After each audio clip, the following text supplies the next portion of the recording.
And to the Gaming Discourse, I'm Tyler Frater alongside Richard D. the Cruz. Hello. And Chief Engineer Lieutenant Commander Connor Frater. Good afternoon. It is Monday, December 4th, 2023.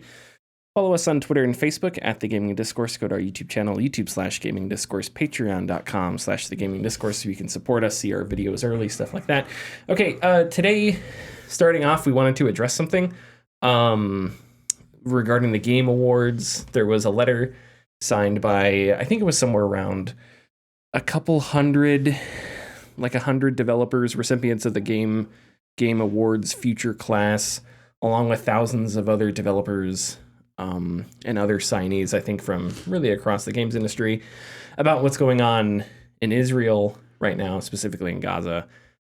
This is one of those topics where it's like, do we want to cover it and discuss it as a news story? I don't know if we want to do that.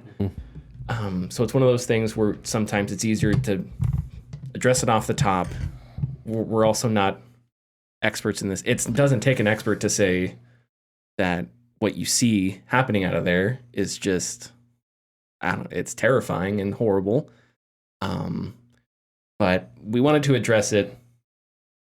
We're going to link to a People Make Games video where they talked with Palestinian developers. It's very good. So go watch that. If you guys have anything you wanted to state about it, it's something I want to address. I always feel bad if there's something like that going on. The same thing happened with a few months ago when a COD streamer said something on Twitter that was stupid about trans people. So, address it and we'll go on. And if you want a more intelligent discussion of it, go to the people who it actually affects. Go to the People Make Games video because that we're not going to be able to give you anything near that. But I will allow you guys to say something right now if you want. Yeah, I hope that they make a statement. I know it just sucks because I've regurgitated it so many times, and I still will, unfortunately, for the foreseeable future. But games in general, the biggest moneymaker for media in the world, but as a whole, still treated as infantile and not taken seriously. And although I would love for a statement to be made at the Game Awards, and I hope it does, what sucks is probably the, aftermath that will come after it. Oh, sure. And then probably the vitriol that will receive, or the I tune in to play video games, not to listen to, Sure, yeah, world news. But the fact is politics that out of my video games. Right, yeah, and the most famous online quote. Yeah. But yeah, it affects all of us one way or another, or eventually. So people need eyes on it no matter what. And the biggest demographic for younger folks are usually video games and social media. So yeah, good cross-reference for that. I will say this. I'm not on TikTok. I think it's psychotic, but it seems to me that this is also, not to go on too big of a tangent, but you hear about like conservative groups in the United States get scared because a book somewhere talks about a woman's ankles, so they want to ban it from the library or whatever. But it's like, kids see this stuff, they learn about this stuff because of social media, because of the connectivity of the internet. So it's like, I think it's more of a symbolic gesture. Clearly, I think if you're online watching the Game Awards, you're going to have some knowledge of world events. But anyway, that's a tangent. Connor, did you have? No, I think for a better nuanced view. Yeah. People Make Games. People Make Games. Rami, is it Ishmael or Ismaili? I don't remember how to pronounce his last name. Yes, he's a journalist. Right? Yes, he's a developer, he's a journalist. He has lots of intelligence of state. Go watch that. Go watch that. Okay, no easy way to transition, so we're going to transition to video game stuff now. Who would like to talk about video games they have been playing? Well, I've been playing Disco Elysium. Okay, let's go with that. Which is also very political. No, thank God. There's nothing political about Disco Elysium. It's just a game about a guy looking for another guy with his best friend. That's all it is. Yeah. I mean, okay. Looking for his car. Just two best friends. Just feeling a little silly. Yeah. Two best friends trying to solve a random murder. A zany murder. That's all it is. Whoa. Okay. How's that I've going? made it to the second day. And So when I was playing on Switch, I wasn't able to get far because I got trapped in a conversation. I didn't realize how much you could get done in the first day. Yeah, you can get a ton. It's a lot. And now I'm stuck. Like, I still have a bunch to do, and I'm like, now I'm in analysis paralysis. I'm like, all right, what do I do next? Where do I go? What do I lead up on? What do I follow up on? Yeah. And so it's just trying to take these bigger things, break them down into smaller chunks, deal with those independently. It's easier said than done too, because some things you have to come back for or wait another couple days before they're available to do. Yeah. Oh yeah. Yeah. That was one of my favorite. That's one of the more satisfying things about Disco Elysium is when you do finally hit those dominoes. Because it can be difficult. Because there were times where I just ran around town and that trumpet, I'm just like, I have no idea what I'm supposed to do. I've talked to the bookshop owner. I've looked at this dead body hundreds of times. Like, I don't know what to do. I've dug in the trash can and the guy's like, you want that mug from the trash can. Like, I've done all that. But once you finally do find those triggers and then the dominoes fall, incredibly satisfying. And you were going which route again? I forget what it's called, but it's where you have a high intellect and motorics. So okay. Yeah. You're a nerd that can I'm playing. You're a nerd. I'm version playing of a detective. Revolver Ocelot. I'm just role playing a detective. I could just figure out crime scenes really well. Yeah. I can kind of shoot, and then the rest is up in the air. Yeah. When I played through Disco, my character was fully like cerebral. Didn't have any strength whatsoever or any athleticism. So it's like anything that I had to do that was physical. Harry just like broke his back or something every single time, and like it didn't matter. Pick up a stone off the ground, it's like your back hurts and is strained. But that's cool. One day I will go through it again, and I will just go pure like Jack Reacher, all just physique and guns. Yeah, and none of the logic. Just none of that. Okay, cool. I am getting a lot of the different, not personalities, but your inner workings of your brain, all those coming back to you, talking to you. I'm getting a lot of them triggering just from the intellect side, and I'm like, is this game playable without these skills? Because I'm getting a lot of information that there's seemingly no other way to get unless it just presents itself differently if you have different skills. But like just through conversations, all my like personalities are just like chiming in, and I have like 8 people talking to me in between someone saying something and me making a decision. Nice. Yeah. That game. Disco Elysium, so good. And one of my favorite things of this game is they wrote fucking lore for a high five. Oh, right. They did, didn't they? Yeah. Yeah. I think I remember that now.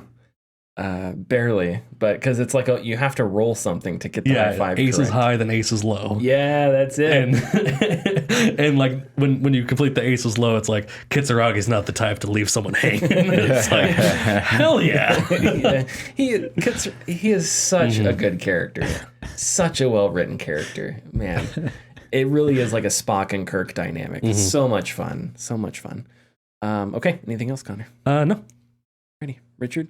So I played, beat, and platinumed Alan Wake 2. All right. So, wow. Do you, Connor? Do you care about Alan Wake 2? It's going to be too long before I get around to playing it. I kind of feel like there's a lot of tension between us, Richard, and everyone dies. All right, just get it out of the way. No one's happy. It's a Game of Thrones.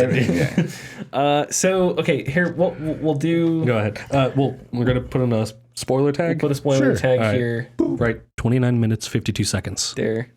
And spoiler. And we're gonna talk about spoilers now, because I kind of feel like we should discuss the ending and all the stuff that goes on, and so you can freely unpack your thoughts.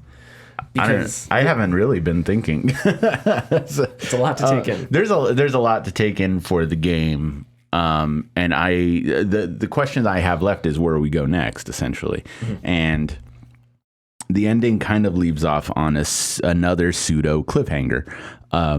Much in the way that like the original Alan Wake ends in a cliffhanger. However, if I told people about it, it's kind of, I would just say, well, it's kind of a dour ending.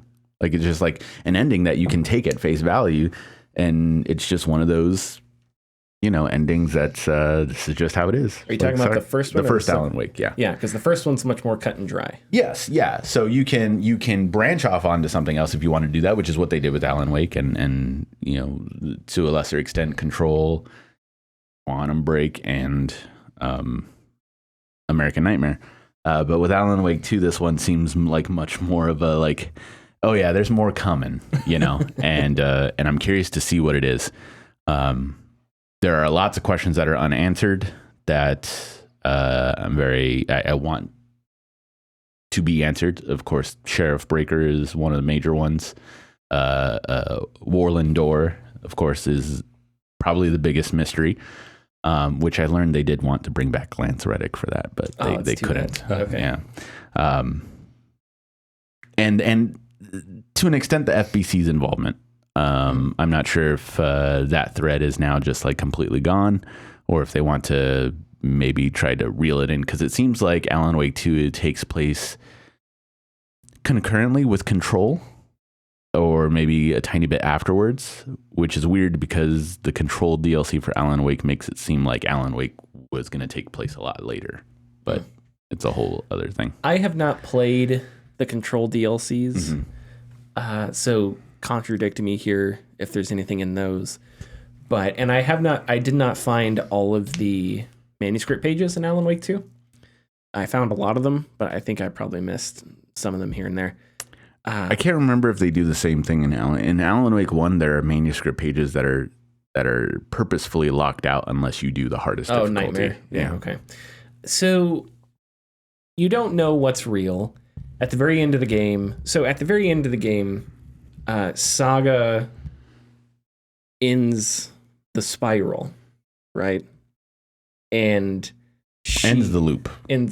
Well, but we know it's not technically a loop. Yes. Yeah, whatever. But anyway, so, and she calls her daughter, right? Because she doesn't know if her daughter is, she's not sure what's real. Did her daughter die, or did Alan write her daughter dying and now it's fixed? And the phone rings and they're inside the cabin, right? Yes. And that cabin is inside the dark place, because that's where Alan is writing the entire time. Yeah, Alan is writing in the dark place. That's what those doors signify, right? With the spirals on them? Yes, I think so, maybe. So we don't even know where she is physically. Sure. Yes, right? Yeah. So we don't know if she's there either, which means we don't even know even if she got an answer on the phone, we don't know if it's the correct answer. Right. Because before that, she appears in her mind place, and she has to fight off the darkness, right? Which is reflecting back on her insecurities. Which I was annoyed with at first, because I was like, yeah, I get it. Okay, yeah. And forcing me to do. And then it very, very much became something I was very interested in, because if you're not paying attention to the mind place, like its physical space as you're playing the game, it's very cool to realize that all of just as many negative things that are in the space you have, there's just as many positive things as well. And it's really cool. Wibbly wobbly, timey-wimey stuff, but universes. Okay. How do you mean? Well, this is Doctor Who when he talks about like how time travel works, wibbly wobbly, time wobbly. Okay. So Alan Wake is the same, but with like universes or like spatial things. Oh, okay. Not necessarily I have never seen Doctor Who. So I'm kidding. I'm sorry. Richard. I'm sorry. Hold on. Oh no. Okay, we're okay. Everything's still running. All right. I'll never do that again. We're okay. I've learned my lesson. All right. So where were we? Wibbly wobbly, timey-wimey. You've never seen Doctor Who. Something about that. Inception ending, Logan. So and so I thought it was pretty apparent early on that Scratch was Alan, right? I think the running motif of the loop sort of gives that away pretty early on. And throughout the game, you're constantly going through loops. Yes. The first boss fight is a loop. The second boss fight is a loop. I think all the boss fights as Saga Are a loop. are loops. But are they loops? Oh, and Alan's fight is a loop as well. Alan has lots of loops. Yeah, I don't remember his boss fights as much. Did he really have boss fights? He didn't have boss fights, but he had sections that were loops. Okay. At least one or two. Yeah. Anyways. So, and the other interesting thing is that they changed a lot from... So, okay, the filmmaker. Thomas Zane. That is not the same... When I say the same, I don't mean it's a different person. It's just written differently than the Thomas Zane from like from the first Alan Wake. Yeah, their personalities are definitely not the same. Yeah, at least Thomas Zane seemed more... I'm just a writer. Whereas Thomas Zane is very like has a 70s mentality. He's eccentric and weird. Yeah. Let's party all the time. And he is, I'm pretty sure his voice is the actual actor's voice, right? Yes. So at one point you have an actor playing two different characters and only one of those characters is actually voiced by that actor. Yeah. Or physically. It's very cool. Which is amazing. They did a great job with that. Yeah, it's incredible. So that you have that difference. You have the difference with Mr. Scratch. In American Nightmare, Scratch is a different type of villain. He's much more, I don't know.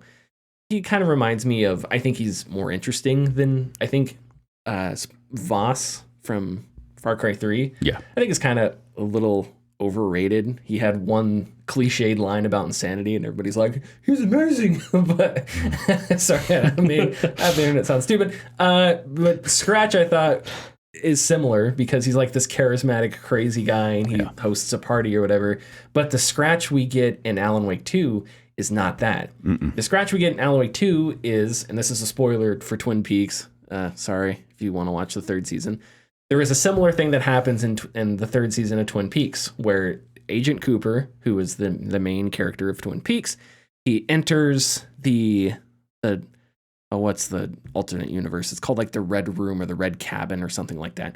And out from there comes his evil twin, essentially, his like anti-Cooper, right? And this anti-Cooper has long hair and wears a leather jacket. So it's clearly, I thought that was one of the few things that was like instantly, because so much of it I thought was unique, and then a lot of stuff and a few things it was like, oh, okay, well that's from Twin Peaks, which is fine. But that was one of the things where it's like, okay, so that they clearly took that from there. You can see the inspiration there, and just like in Twin Peaks, the Scratch in this one is he doesn't have that charisma about him. He's just straight evil and maniacal, and he's just out to kill everybody. Which makes more of an essence than anything, like just like an evil essence, yeah. Which I thought made it awesome, just cool as hell, and more intimidating.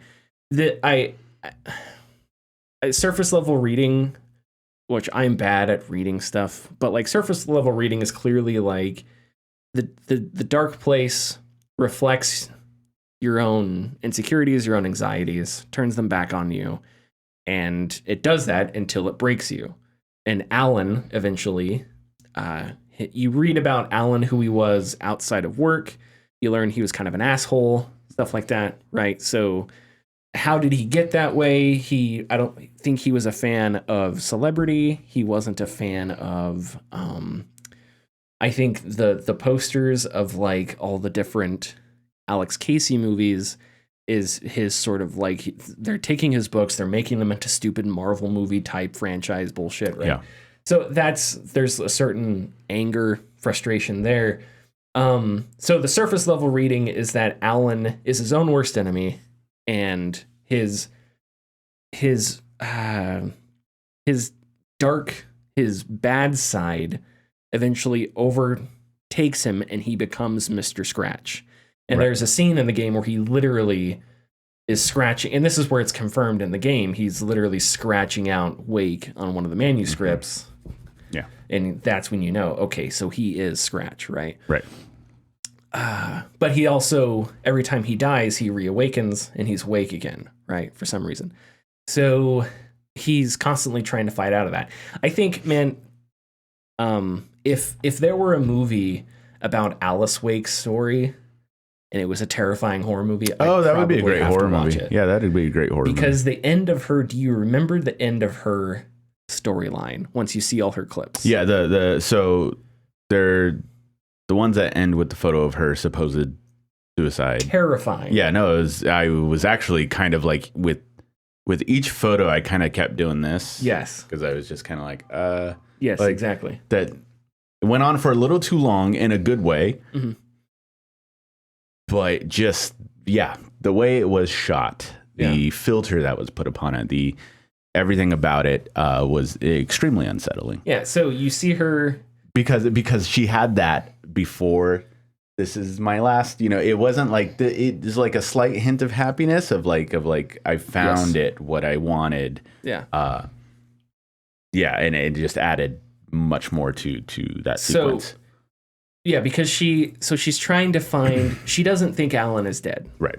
And she's correct in a sense, but she's being haunted by Scratch. Which is Alan. Right. So she goes. So the way that you watch her videos is creepy because it's very almost found footage like. Mm-hmm. Because you're walking through her apartment. She turns her apartment into an art exhibit. Which I think is interesting. I don't know if there's any symbolism there, but she takes this place that was once her home and turns it into this like self-exposing art exhibit. And the TVs that you watch her videos on are all these like tiny, just like basic TVs. I think maybe a few times you get a projection screen, but you don't. Rather than seeing her go through like a Dr. Darling like transition, where she starts sane and then eventually she becomes insane, and you see a degradation and a descent. She starts, it's like the opposite. She starts and she doesn't really know, and then she reaches like a point of contentment. Is that a word? No. Calmness, I guess, like you said, where she's figured something out. And then what you think at first, she commits suicide, and you see those pictures, and it's fucking terrifying. Yeah. It was bad. And then you learn that she didn't commit suicide. She jumped into the lake because she figured it out. She's like, I'm going to go back. And I think, and is it revealed? It sounds like she found the FBC as well. Yeah. And is it revealed that she called Alan? I thought I remembered that. One of the phone calls that Alan gets. She shows up on the TV. I think that's her. Was that her or Jesse? At which point? When you go into the hotel at one point, when you're trying to find Zane, if you go back to the TV, it does Night Springs, and then it shows Warland, and then it shows another woman. And I thought it was Jesse, because I was like, oh shit, is that Jesse? Because her hair was kind of red. Yeah. And Sheriff Breaker keeps talking about the red-haired woman. Oh shit. Okay. Yeah. Yeah. But I thought it was. By the end of the game, I was like, "Oh, maybe that was Alice." Yeah, but I got to play that scene again because I can't recall. I thought for sure I remembered that there's a phone call. Maybe Saga takes it. Maybe it's Saga. It's Saga who takes it. Yeah, that takes a phone call, Alice, and it's Alice. So, and I think that means that Alice is in the dark place, and she is trying to save Wake. And at the end, she says, "We're gonna get you out of here." Yeah. Almost like she's been there for a long time. Man, I think the Sheriff Breaker thing, I think that's probably going to be DLC. It gives me DLC vibes. It might be DLC. It might be the connection we need to, if they're allowed to, Quantum Break. But so I've never played Quantum Break.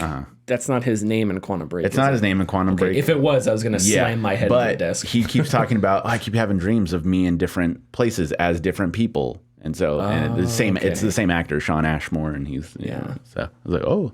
Because Warland Door, from what I've read, I cannot get over Warland Door. Warland Door, from what I've read, like about his character, he's supposed to be a loose version of Lance Reddick's character in Quantum Break as well. Okay, I'm gonna have to play Quantum Break. Warland Door is interesting because I think he and Ati occupy similar positions because they both Ati is like above everything. Ati seems he literally wears the outfit and does the job of a custodian. Yeah, of a janitor. So it's like, okay, what is he maintaining everything? Keeps things in check to an extent, I'm sure. Is he a gatekeeper? Yeah. Is he Connor? Who's the guy that protects the bridge to Heimdall. Asgard? Heimdall, is he yeah. like a Heimdall type thing? Thank you, Connor. I know by asking you that you know. And As Connor portrayed knows by that, Idris Elba. Connor knows that not because of the Marvel universe, but because he's a Nordic nerd. Nordic religions. My favorite portrayal is from Idris Elba because Who was amazing. yeah, He was great. Because Idris Elba. But Warland Door seems to occupy a similar space where he's like a function of the dark place or some entity that isn't just like a crazy evilness. He understands his own position. But I just cannot get over, Connor, I'm going to tell you about Warland Door because I have to tell somebody this, right? So Warland Door first appears and it's during like a talk show, like a Conan O'Brien type talk show, late night talk show, whatever. And it's Alan Wake, and Alan Wake is in the dark place being interviewed, and Alan doesn't know what the hell's going on. Alan knows he's in the dark place, but Warland Door is sitting next to him, going, "Alan, why don't you tell us about your next book?" And Alan's like, "What the fuck is going on?" Right? So every time Alan reappears in the dark place, he has to go through this studio. And every time you meet Warland Door is like always the same, like, "Hey, how you doing, Alan?" That kind of guy. And then at one point in the game, The last time. you return and you get to the studio and all the lights are off. And all you see is Warland Door's silhouette up on the stage, sitting at his desk. and it's just the New York skyline behind him. And he gets up and he walks up to Wake and he's like, "Mr. Wake," and he gets real serious. It totally like 180 his character out of nowhere, right? And that's when you learn that this door is something else. It's not this like figment of Wake's imagination. And I don't know what that actor's name is, but my God, every time he was on screen. Every time he was on screen. So, all right, did we reach the same, like, because he said something when he talks to Wake that made me go, and I don't know if you I said. may not be remembering it, but go ahead. But there's probably a possibility that he's Saga's dad.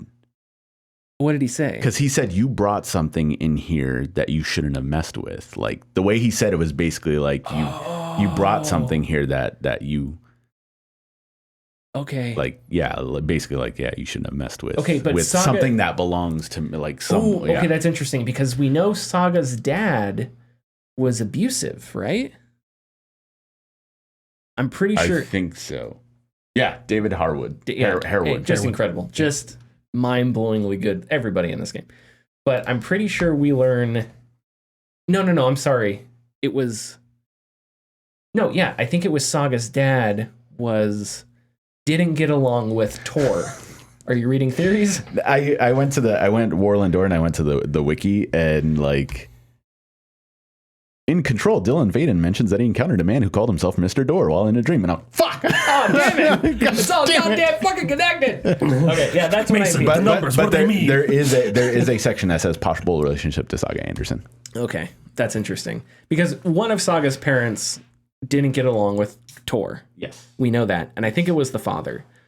And that's part of the reason, what some of like the trauma and the bitterness, because Saga doesn't seem... It begins with Saga doesn't like the town because she doesn't think it's real. And then I think later on in the game it emerges differently where she doesn't like the town because she has some kind of negative coexistence with it. Mm-hmm. And her father was a part of that deal. And Tor feels bad about it because he I think at one point he says he could have done a better job being a grandfather or whatever. Yeah. She went to Sweden. That word, I think she goes. Anyway, doesn't matter. And then she comes back, but who knows about the reality of what actually happens and all that. Okay. All right. Is there anything else? No. We're just it's the conversation from here on out is just gonna be geeking out. So yeah. But no, it's definitely of course my favorite experience and game of this year. I think I can't wait for New Game Plus. Yeah, we'll see what New Game Plus brings to the table. Of course, they already did confirm a story expansion, so we'll see what that brings as well. Oh, man. It's going to be a must play. Yeah. Alan Wake 2 was so freaking good. So freaking good. Okay, we ready to hit the news? Yeah. Okay, let's do it. Thanks for listening.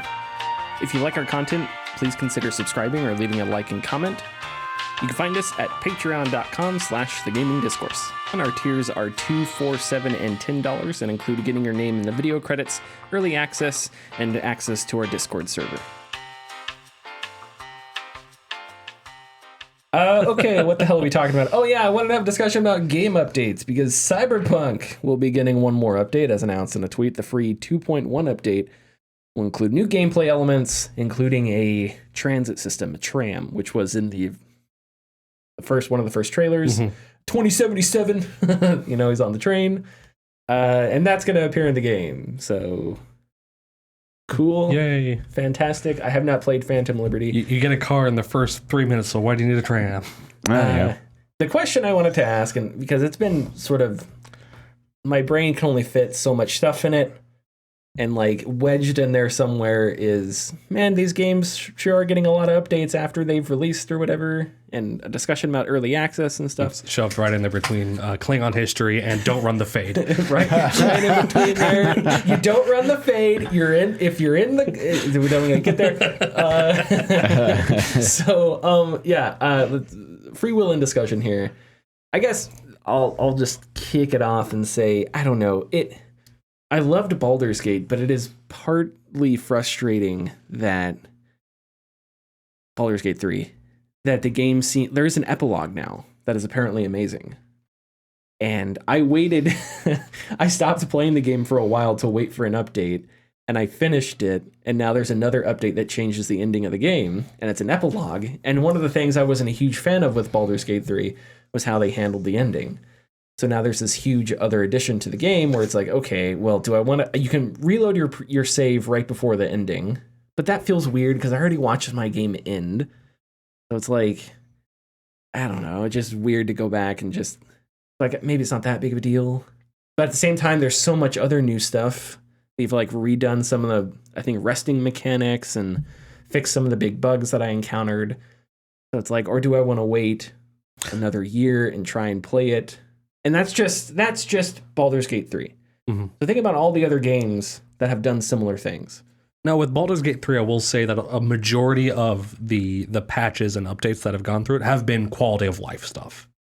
Like the most recent one, it allows you to access the inventory of the party members or the companions that aren't in your party when you go back to camp. Thank God.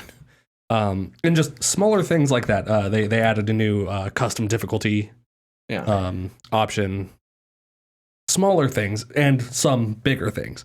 But I think really what, and like you have in here, what's the line? I think what the line is at launch, is your game playable? And by playable, I mean it's not debilitatingly riddled with bugs like Cyberpunk was, or like No Man's Sky was. Yeah, they're both pretty bad. Baldur's Gate 3 was a complete game at launch. Was there stuff that was cut? Yeah, there's always cut content in video games. Nothing ever comes out 100% what the developers wanted it to be. There's always going to be cut content. But it was a complete game from start to finish. Was it buggy? Yeah. That's going to happen sometimes with games, but Cyberpunk, and I can attest to this, got to a state of unplayability. For a lot of people, yeah. For a lot of people. Absolutely. And same thing for No Man's Sky. Mm-hmm. To where they shouldn't have been released when they were released. Well, yeah, I think No Man's Sky is... And another reason I want to have this discussion is because... And maybe this is pretentious of me, I don't know. But sometimes I just like... A game comes out, and everybody is angry. And some of that anger is people annoying online. Another good part of that anger is justified, because games shouldn't release like that, like Cyberpunk. But then the years go by and the game gets fixed, and all of a sudden it becomes, forget about what happened, let's just party and celebrate. And it's not that I don't think we should appreciate the work that's put in, but maybe the bigger discussion to me is, how did these things happen in the first place? And that's what I am more concerned with. Like, why did No Man's Sky happen? Executives. And I made a video about this a long time ago, and a bunch of people didn't like it, which was fine, because none of the people that disliked it provided any counter arguments. But the thrust of it was, it's not about placing blame or just being angry. It's more about what are the systemic forces, whether they be economic or whatever, that sort of lead to something like this happening. Because had No Man's Sky released in early access, it would have been fine. Because the state No Man's Sky released in, had it been an early access, it would have just been another early access release. Lots of games release like that. But that's not how it was marketed, and that's not how it released. It released as it's finished, $60. So go have fun, right? And that's a different context because I think you expect something different. And technically, I don't know. Well, yeah, you're not technically. It was. There were a lot of bugs that made it really difficult to play and stuff like that. But so I guess that's the discussion that I'm more concerned with. Is like, how do we stop this kind of stuff from happening? Fallout 76, I think, is similar, and people are already sort of. And we'll talk about Starfield in a little bit. People are already sort of pointing fingers at Starfield similarly. And I saw, okay, and I know this is wrong. I'm sorry, Richard. I know this is wrong of me. Oh, okay. I don't know why I said. Lord, forgive me for what I'm about to do. I saw a meme that showed all the How dare you? That was all the No Man's Sky updates. And I think I was on Reddit. I just need to stop going on Reddit. All the No Man's Sky updates, and it was like, Starfield, here's how you respond to criticism. But it's like, okay, so problem number one is Starfield isn't bad because it lacks content. Starfield is bad because the content it has isn't good. So it's like, it's not that there's nothing there necessarily, is that the thing that it is bad. And that's partially also what was the problem with Cyberpunk, is that the thing that it was, besides bugs, also just wasn't that great. Yeah. And they've changed a lot since. So it's like, I don't know. It makes me worried that it normalizes it when it shouldn't be. Maybe I'm overreacting though. I don't know. Richard, we've talked. Do you have any thoughts? If you want to just punch me in the face, I guess I don't. No, I don't want to punch you in the face. I just these situations are all. Maybe it's because of how I am regards to my relationship with video games and being online, being on social media, but. Maybe it's because I see patterns in people, but it's or at least the consumers of video game products in general. But there's such a large, not misunderstanding, but there's such a large problem when it comes to anticipation and fear of missing out. And I think that the game industry feeds on that specifically. Great example, very recent example is Grand Theft Auto 6. Last week they said, hey, we're going to release a trailer December 5th, at 6:00 at night or whenever they decided. 2 days ago, some shithead friend of a kid's developer from Rockstar leaked parts of the trailer on TikTok. I can't imagine what's going to happen to that dad. Like now that, that came out, I can't imagine what's going to happen to him if there's any punishment, but it was all for either like clout or the expectation of like getting that information because we haven't gotten it so far when, like for me, someone who's played Grand Theft Auto 6, it's like, or it's 5. I know 6 is coming out. It's going to come out when it comes out. Like I don't have that anticipation, that expectation, but because we get shown something. No Man's Sky is a great example. People expect it. People end up wanting it now. Higher ups, executives see that these people want it now, and then they get to pressure the people making the games to put it out as soon as possible. I think the bad thing happened to Hello Games with No Man's Sky, because they're a small indie developer and they could probably not fight back against those types of situations.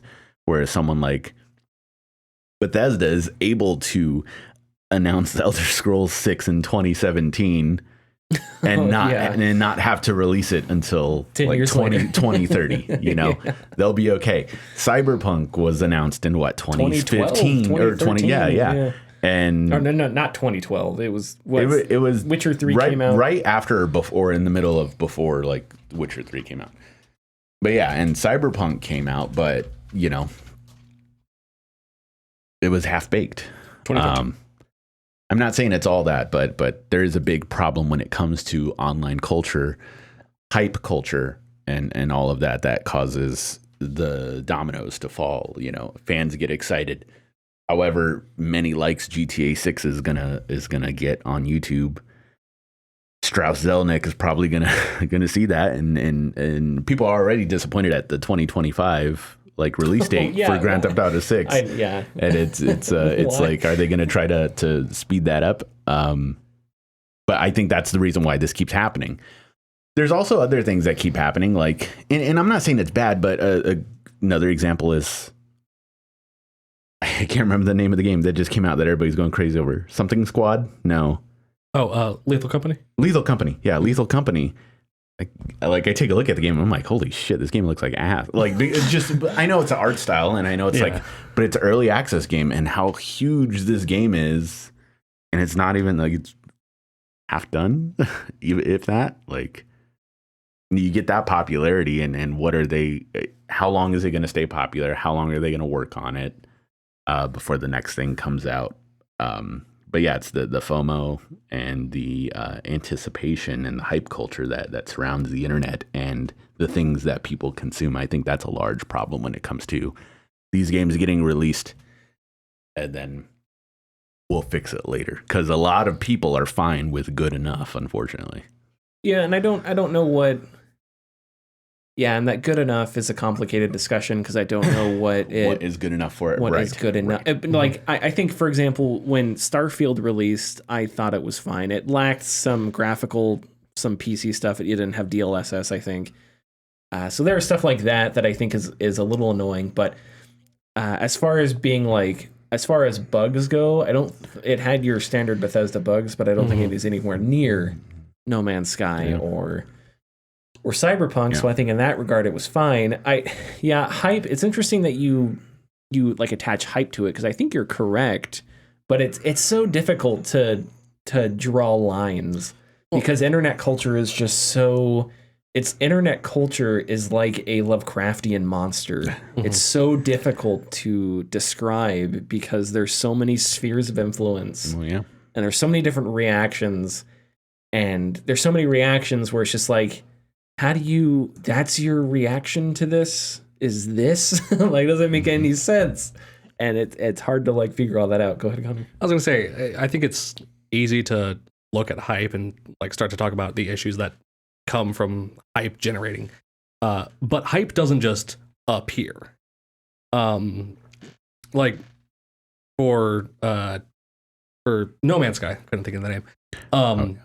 People didn't just start talking about No Man's Sky. No, an executive made a decision to put out information about No Man's Sky. Oh, yeah.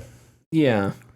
And they put out information in a way to generate hype so that their game gets attention. That's a good point, and that's maybe something to clarify, because No Man's Sky was marketed as like a gigantic game. It was on the stage at E3. I think it's still the only game that got a spot on Colbert, which I still think is bizarre to this day. Yeah. So it's like, it was marketed in such, and who, I don't know. I don't think that was Hello Games that was going around saying. It definitely wasn't. It was total guess on my part. I don't have any proof of this, but I assume it wasn't Hello Games that was knocking on doors saying, "I got an idea. Why don't you put us on Colbert?" Right, yeah. You know. So yeah, that system there. Maybe it's a bit of a. It becomes like a self-fulfilling prophecy of sorts, is because you put a game out. You put a trailer out, it creates hype, so you put more shit out.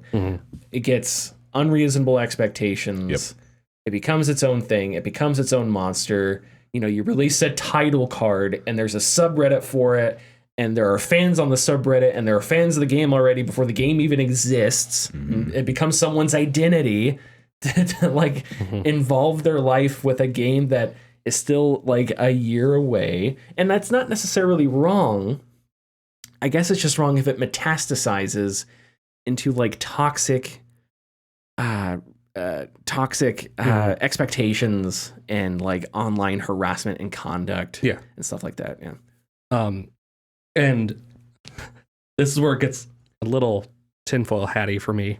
But specifically with No Man's Sky, because of the state it was when it was released, I would fully believe that what they gave to it was PlayStation that published it, right? At first, yes. Okay. Now it's Bandai Namco. When whatever executive wanted information, they put together a tech demo as a proof of concept, and the executives ran with, this is what the game is going to be. That's not totally tinfoil, because there's one of the famous examples of that is BioShock Infinite. Not just BioShock Infinite. I was thinking, the PlayStation shooter Guerrilla Games. Oh, Killzone 2. Killzone 2. Okay, yeah. Right? And if you watch the No Clip documentary about this, they put out this pre-rendered trailer of Killzone 2, and they put it on the stage at E3, and they said, it's real time. And the developers were watching it and saying, like, no, it's not real time. No, So that wasn't their fault. But somewhere along the pipeline, someone either made a decision or out of incompetence decided, which is weird, because everybody watching that is like, clearly this isn't real time. This is pre-rendered. But if you're an executive at a game company and no executives play video games, you don't know that. So you're like, yeah, shit, it's real time shit. So say that. So I don't think that's too tinfoily.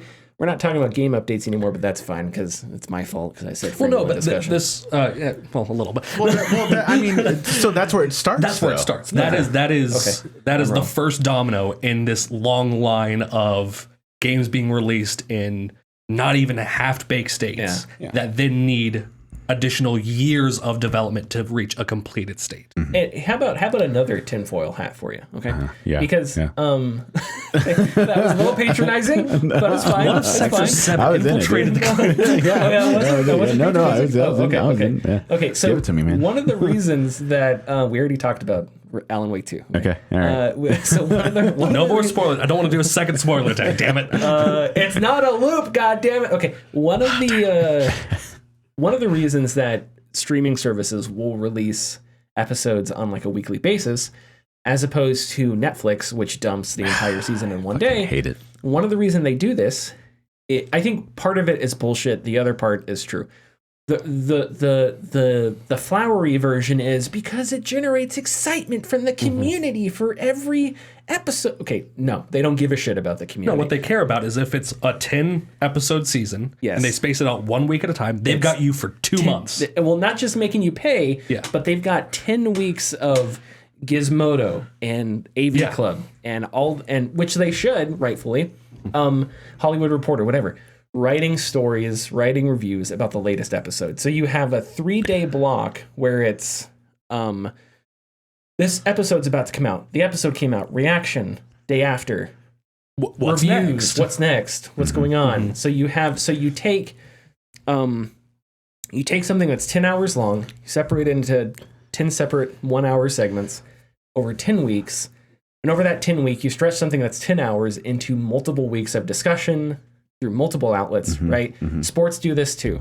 The NFL, it's like they want to try and get something in every single month. So they stretch out the games. They have the Pro Bowl.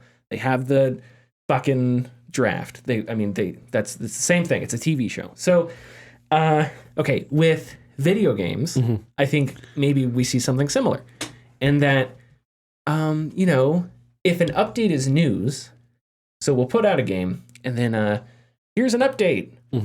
And it's not that big of a deal of an update, but hey, PC Gamer's going to write a story. Kotaku's going to write a story. People are going to talk about it. So we're going to put out updates. I don't think we're seeing that cynically yet, but I think we might in the future see something like that. That was just pure speculation. Because again, every time you put out an update, it becomes a story. It becomes a cultural thing. Doesn't exist for very long, but that's not the point. Isn't that literally early access? I don't think that's the intent, though. Well, and it depends on, like, early access, and I know the internet doesn't like nuance, but there is nuance to early access. A small indie developer early access that is generating, they are generating hype with doing, like, updates like that, and, like, releasing piecemeal. But that's also because they also need that money, that consistent cash flow to keep that game going until it can release. Right. If next year Activision Blizzard on their next title, whatever it's going to be, releases Call of Duty in an early access, do they need to? No, absolutely not. Yeah, and we sort of already have that, because you can get I think you could get you can get EA games early, and in my experience, you're just playing them in early access. Mm-hmm. I played Battlefield 5 early for review. It was just early access. The game was not finished. I have not played it since. I have not played EA games early since, so I don't know if the experience has changed, but I'm going to guess it's not.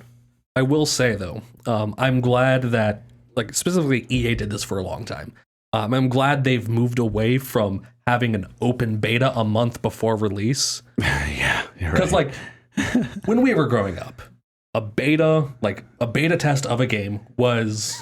badge of honor. Was a badge of honor, and it was the company collecting data on the game, seeing what they need to fix. Yes. Just 15 years ago, you had to start a gaming PC with a rotary. You would have to spin on the front of a PC. You had to pour oil in the top. You had to start up the water mill to get the wheel going. Exactly. 5 out of every 10 PC gamers died on the job starting up their PCs back then. It was very dangerous.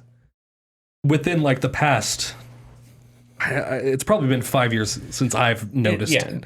But they would have quote unquote betas a month before the game comes out. It's not a beta. You're just using that to get people to pay attention, because a beta launch of a game has certain connotations to it. Yeah, and I'm sure they do. And it was just a demo. And I'm sure there are some. I'm sure they take some, because what was it like? Because I think the Diablo betas, it was they wanted to kill their servers, and their servers got killed. Mm-hmm. So I think there are some legitimate uses of that. Those are now called stress tests. Stress tests, yeah. Well, they've been called that for a long time. They actually call them, but Richard is correct in that they actually call them stress tests. They don't call them, it's a demo, woohoo! But what's weird is that, a lot of times, at least recently, the stress tests I've seen are only 500 people. And it's well, no, you need everybody. But whatever. You need 500,000. Yes, yeah. In a 2-minute span. Okay, so we're going to transition here. We're going to talk about, we can continue that discussion if you guys want, just talk whatever. I want to talk about Bethesda's responses to Starfield reviews. I don't know if this would count as tech support or PR. I don't care. So we're going to call it PR and go from there. Bethesda did start responding to reviews on Steam. The earliest I found was early November. It just came to, I just saw them last week. A couple of different outlets wrote stories. I'm going to read a quote here. Steam user Nightfall said, quote, I played for 75 hours because I needed the dopamine fix. Looking back, it's a boring story and a boring world. Also, I cannot get over the one mission I thought would be awesome. Finding a ship from Earth 200 years earlier with the offspring of the original crew finally finding humanity, and they have the same computers and the same operating system on their ship as the rest of the universe. Why? End quote. And then Bethesda _Falco Yamaoka responded saying, quote, we appreciate you taking the time to provide your review and sorry to hear that you did not enjoy your time with Starfield. If you feel that things are getting boring, there is so much more to do than just the main mission. There are many side missions where you can learn more about the people and story of Starfield. You can take time to explore various planets for resources and items, break the law by smuggling and selling contraband, build your own outposts and starships and customize them to your enjoyment. Starfield is an RPG with hundreds of hours of quests to complete and characters to meet. Most quests will also vary your character's skills and decisions, massively changing the outcome of your playthrough. Try creating different characters with backgrounds and characteristics that clash or are opposite of your previous character, end quote. And then there's the one, we couldn't find it, and I don't remember who said this first, but there's a line about Starfield where it's Starfield's boring. And then somebody says, but people on the moon were bored. As if that is any kind of a good defense, comparing the boredom of a game to when actual human beings were on an actual moon in actual outer space. And you know what? You know what? We don't know what exactly went on in the moon. There's a lot Buzz of... Aldrin may have been bored out of He his may have mind. stepped foot, said his famous line, turned off his comm and go, well, this fucking sucks. Neil Armstrong would have been like, okay, it's a big rock, boys. Congratulations. Sitting there like, damn it, I lost the coin dust flip up to here. Michael Collins. Exactly. Yeah, so maybe they were bored. I don't know. That's a good point. We can't prove it. We'd have to get, but I'm Buzz gonna say, Aldrin on the show next week. I'm gonna say moon landing was fake. He's gonna kill me, and you guys can interview him. No, okay. So, So first off, with Bethesda Falco Yamaoka, let's see where they don't know. If you're feeling bored or things are getting boring, there's so much to do than the main mission. The rest of the faction missions are also equally boring. okay. So strike one from the record there. Yep. There are many side missions where you can learn more about the people and the story of Starfield. All of that is also very boring. Yeah. The thing that I want to ask is, why is Bethesda Michael Scott talking to Toby? Why are you the way that you are? I hate so many things about the person you choose to be. Because this is not the first time Bethesda has done like weird PR things. I remember one time they called out like Paul Tassi on Twitter, criticized Rage 2, and Bethesda's the Twitter account tried to like be funny and said like, who even are you? Rage 2 came out and wasn't very good. Yeah. So it's like, it's so hollow and stupid and childish. This I don't understand, because like, how do you, I just don't get it. I just want to go back to... It's I'm so going weird. to take their Falco Yamako's comment, and I'm just going to dissect it because I put too much time into this game. Okay. You can take time to explore various planets for resources and items. 90% of the planets look the same. 90% of the planets look the same. They all have the same 8 prefab structures on them.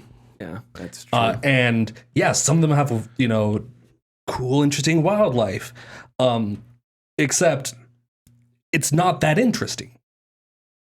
There's no like real exploration that happens, because contrary to what many Europeans thought in the 1400s, just because you go somewhere before any other European doesn't mean you discover something. If there's people already there, you didn't discover it. That's a good point. Very good point. People set up outposts on these planets. You're not exploring it, you're rediscovering what they discovered. It's more like you're flying to a bunch of small towns with deserts around them, essentially.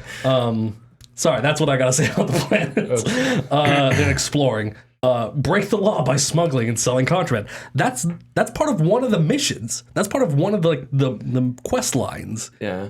Is also doing that. Also kind of weird because you can do that in a lot of games.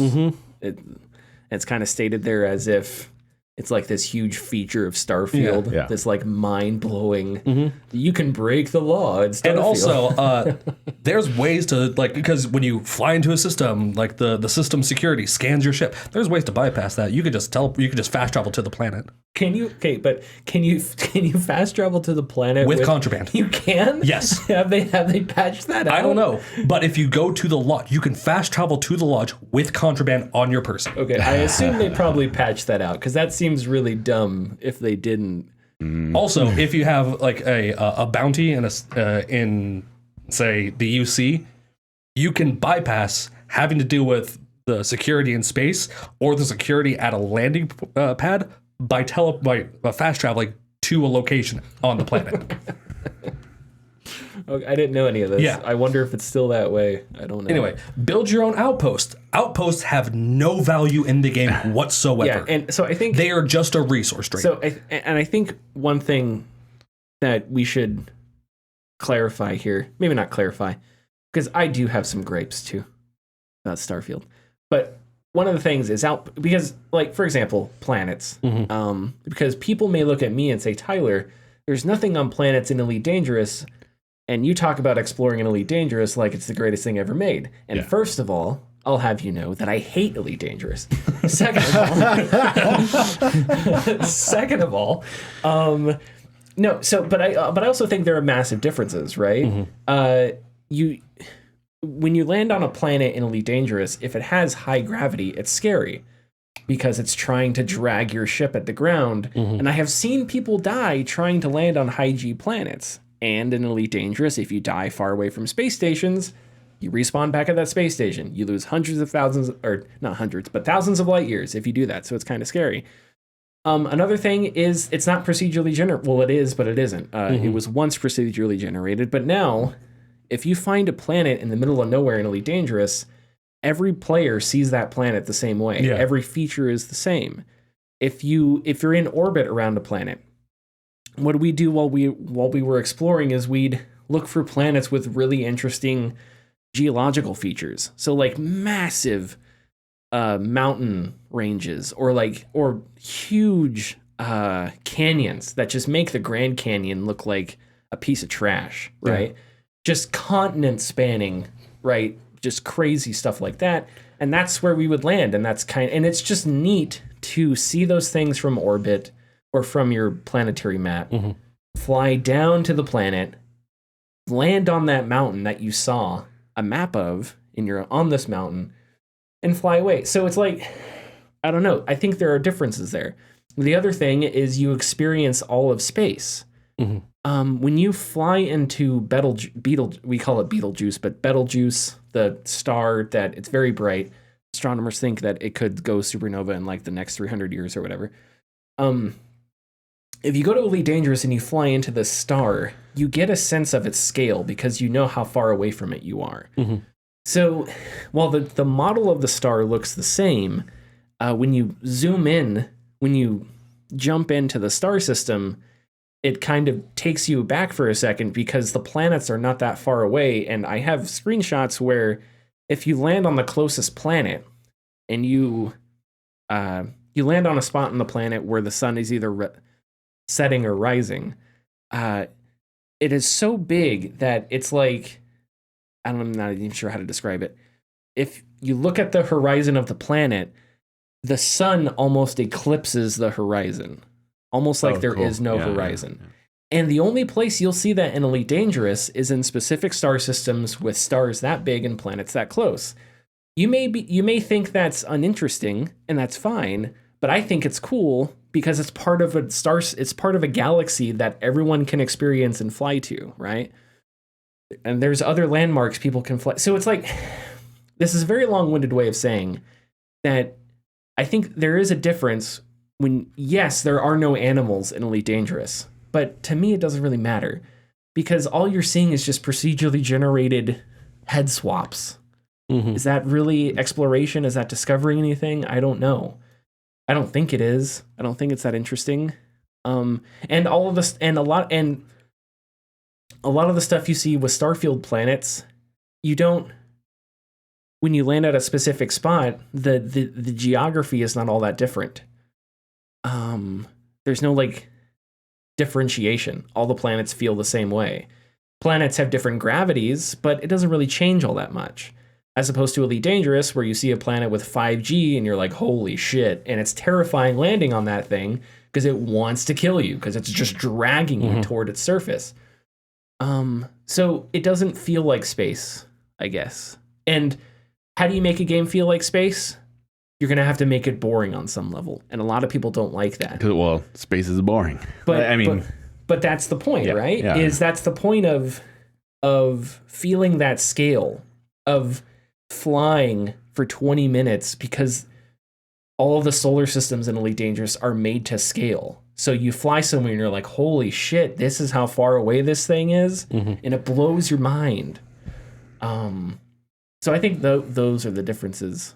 And the other thing I kind of figured out, because I went back and played some Starfield, and I kind of figured out like why so much of it is so uninteresting to me.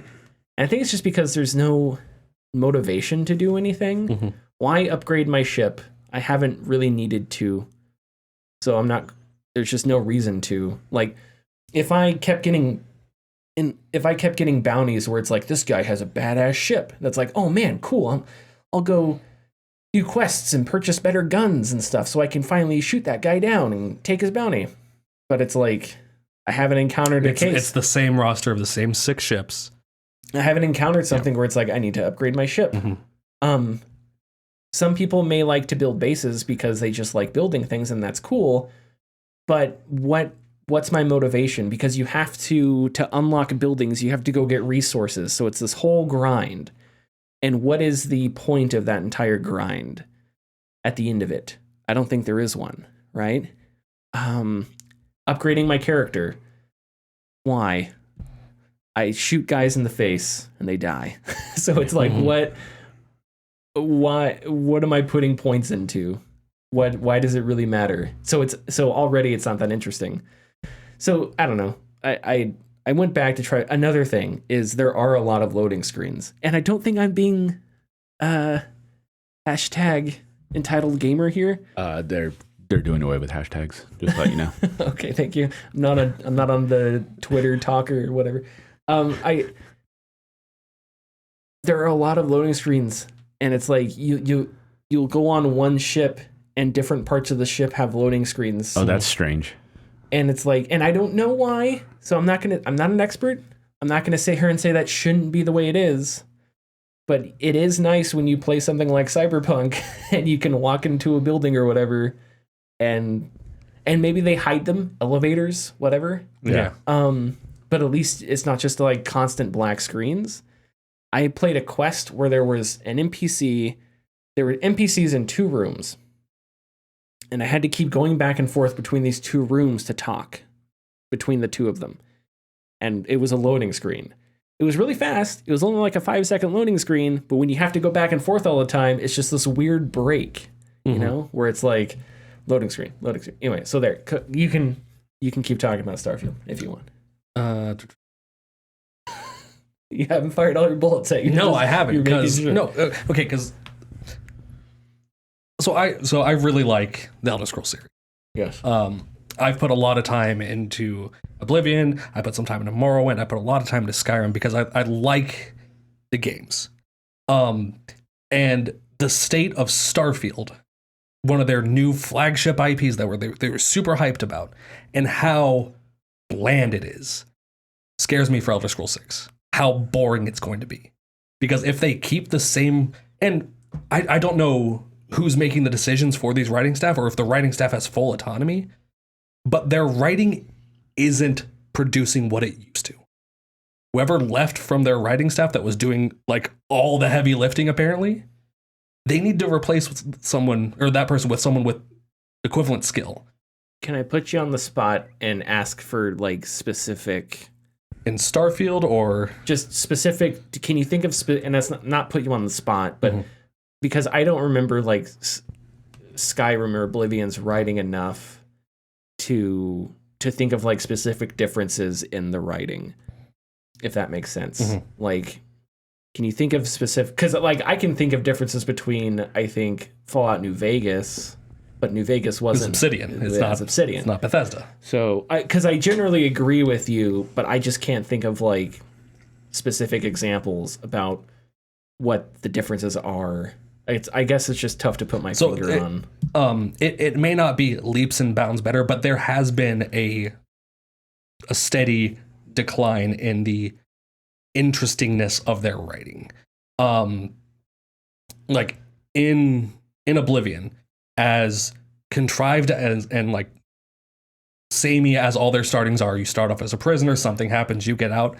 They're all relatively interesting things that happen. You're in a prison cell. You don't know why. The fucking emperor shows up and be like, hey, we're getting out of here. We can't close the door behind us, so I guess you're free to go now. And then plot starts to happen. And how does Starfield start? Hey, go mine some rocks. Touch this thing. You pass out. Okay, here, tell us who you are. All right. Pirates. Here's the keys of my car. Have fun. It's kind of strange. It's more convenient than I would say that the start of Starfield is more convenient than the start of Oblivion, because it's convenient that you just happen to be in the prison cell that the Emperor needs to go through, but you could have you could have not come there, and you could have just waited out your prison sentence and then gone into the world. Yeah. It's there's no reason why Barrett should give you the keys to his starship and be like, sure, I'll take over your mining contract for you. Vasco, make sure they don't steal the ship. Why this wild trust in me? I don't think that's a crazy criticism. And then, because even in Oblivion, the Emperor, Patrick Stewart's like, I see something in you. Mm-hmm. Like, so, there's a connection from the Emperor to you because he had... It's part of the story. And is the Barrett connection part of the story in Starfield? Spoilers. Spoiler stamp here. Don't worry about it. It's fine. No one cares about Starfield. Your universe is Barrett. No. Okay. So Starfield is all about multiverses. Oh yeah, that's right. Mm-hmm. Okay. I regret that I asked this question. And it depends on decisions you make in the game. In my game, the hunter was Barrett. Oh, that's right. So Barrett does have a connection to me, but not this Barrett. A different Barrett does. Okay. Because the other Barrett has seen me go through the cycle before, and he killed me.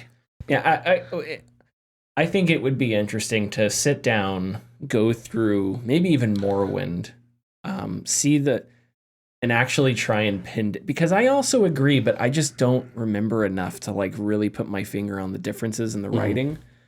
But really try and like pin down the differences there.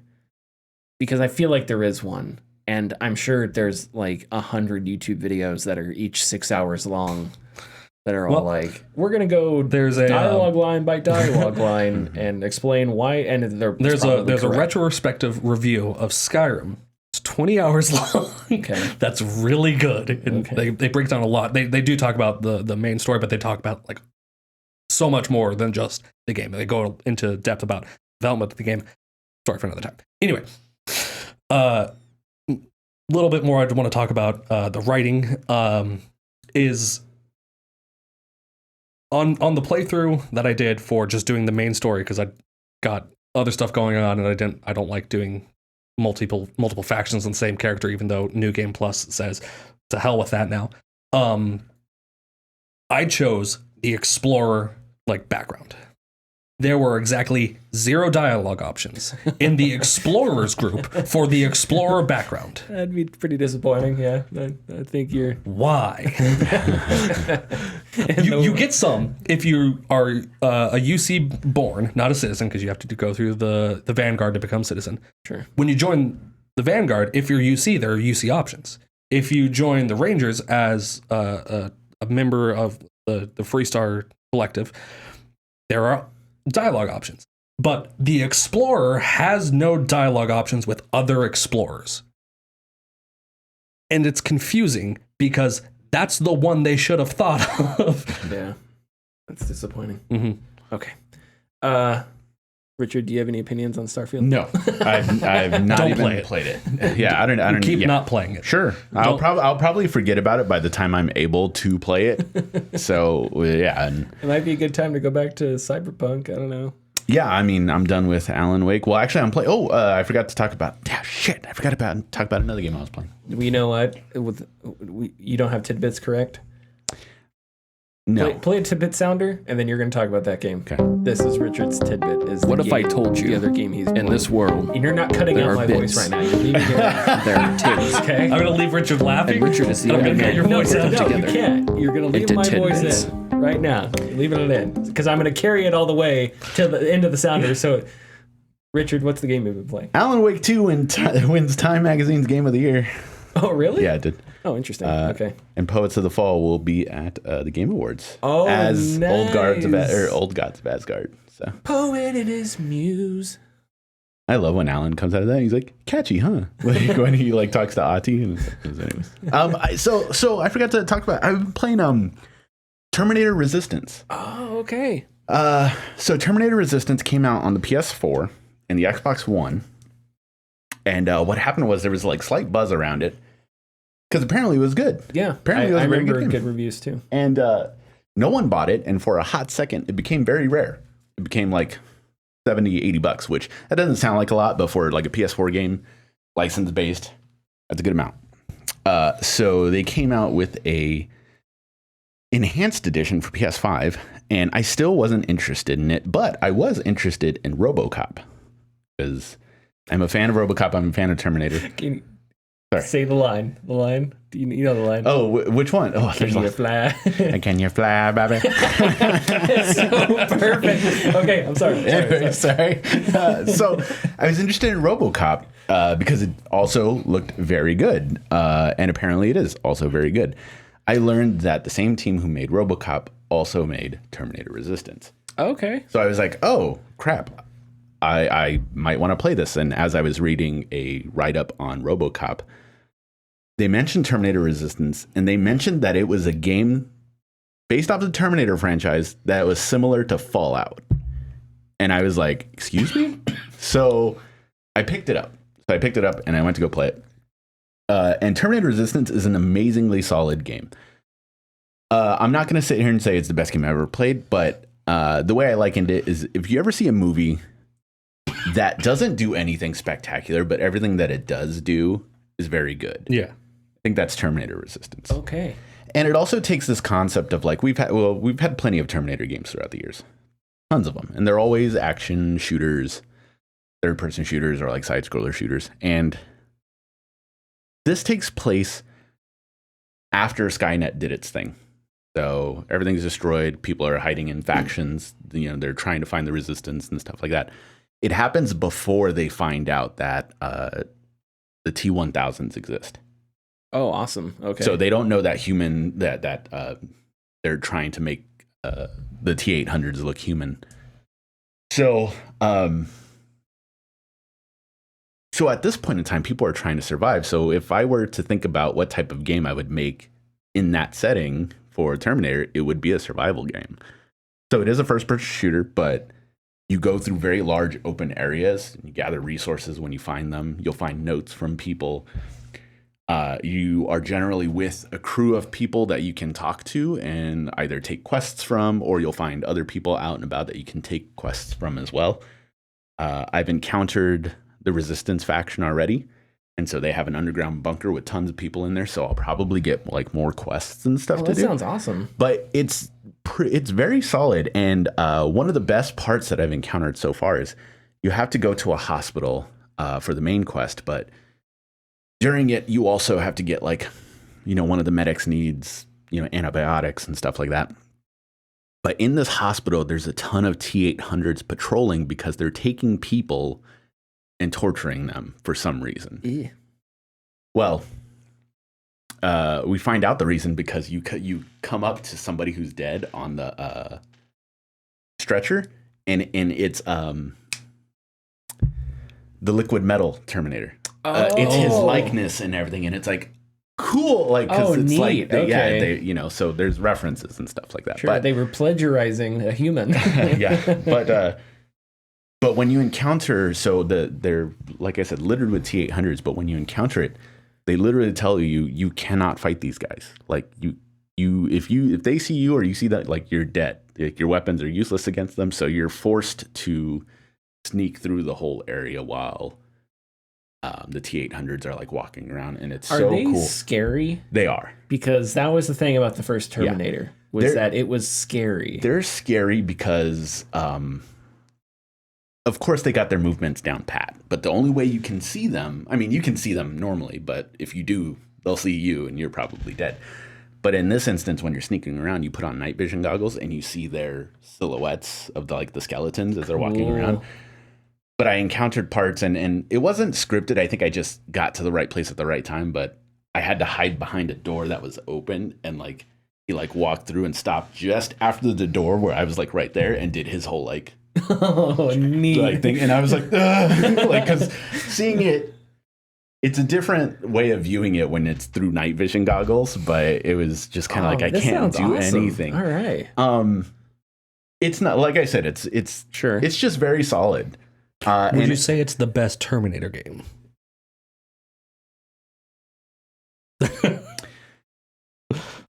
Yes and no. Okay, now I'm curious, what do you think is the best? Yeah. Well, And why is it the arcade shooter? so yes. Oh, son of a bitch! Yes. All around. You're too predictable. Sorry. I thought for sure there was a game release for the Atari 2600 only in Japan, Korea, and North Korea in 1987. It's like, okay. So yeah, no, all around it is the best like Terminator, like game based off Terminator. But I mean, the most fun I've ever had, of course, Is that arcade shooter, that one. Yeah, sure. But yeah, no, it's I got to go through it some more, but it's really good, and I'm so glad that there are specific license based franchises that we can take and make a good game out of. I kind of hope that they have a crack at Aliens. Like I think that would be cool. Or Alien, but yeah, no. Supposedly they've done RoboCop some really good justice, but Terminator is fairly cool so far. So Awesome. That's awesome. All right. Do we want to talk about the GTA 6 trailer real quick? yeah, we can talk about it. I think it looks really cool. Yeah. Well, are both characters, are both those people playable? From what I've been reading, yeah, Because I don't know they're anything. both the main characters. I don't know anything about it, but the idea of like a Bonnie and Clyde type story that you play through, that seems super interesting and really cool conceptually. Yeah, I'm so stoked for a new Grand Theft Auto story, and I know that we've been getting some Grand Theft Auto stories through their online, but I don't want to deal with all the extra fluff that comes with it. But as I sat on it for a bit, and someone asked me at the store when I was working tonight, like what I thought about it, I just sit there for a second. I'm like, you know what? It looks awesome. I can't wait to play it. I can't wait to try it out. But I also feel like if I just watched social media TikTok posts about Miami, I would get the same. I would get the same. Yeah. I was gonna say it's a good trailer, but I mean, obviously, it's pre-rendered trailer. Yeah. It doesn't show anything of the game. It's just a hype trailer. Yeah. Which we were just talking about earlier, which is not necessarily a good thing. Yeah. Yeah. Go ahead. Sorry. And that is also like one thing that we always had from Grand Theft Autos is that it is a satirical take on modern day US. Mm-hmm. But I watched this trailer and I was just like, this is just this is just Miami, Florida, which is just r/Florida man. Yeah, which is fine. But I do want to see where the satire. Yeah, and maybe it won't be as much as of a satire as it just will be about two people trying to escape. I don't know, trying to the cycle of escape being in the cycle position of like poverty in, and crime and whatever. That could be an interesting story, but it would be weird because so much of Grand Theft Auto is satire. Yeah. But that's Red Dead, right? Red Dead takes itself much more seriously. There is some silliness in Red Dead, but Red Dead Redemption is a much more serious story that wraps itself into American mythology. If they are trying to hit something a little bit more serious, they're gonna have to do some interesting grappling with the sophomoric universe that the game is set in. Well, that's true. Yeah. They'd have to ignore that. Cursors being the middle finger and stuff like that. Oh, sure. Yeah. That was funny, though. Okay. But 2025, wow. Yeah. Which is fine. Yeah. They 2026. could take their time, all right? And if you're complaining about the game not coming out till 2025, I hope it's delayed till 2030. Just to spite you. So I've got another hour and a half I could talk about for Starfield. Okay. Let's go. Let's go. If only if I can talk for 30 minutes about why Florida State ahead. should be number Go ahead. 4. Do okay, it. you're undefeated, Power 5 conference. Don't want to hear it. Get that Didn't bullshit take you out of 30 here. minutes. There we go. Follow us on Twitter and Facebook at The Gaming Discourse. Go to our YouTube channel, YouTube/Gaming Discourse, Patreon.com/The Gaming Discourse, and we'll see you next week. Bye.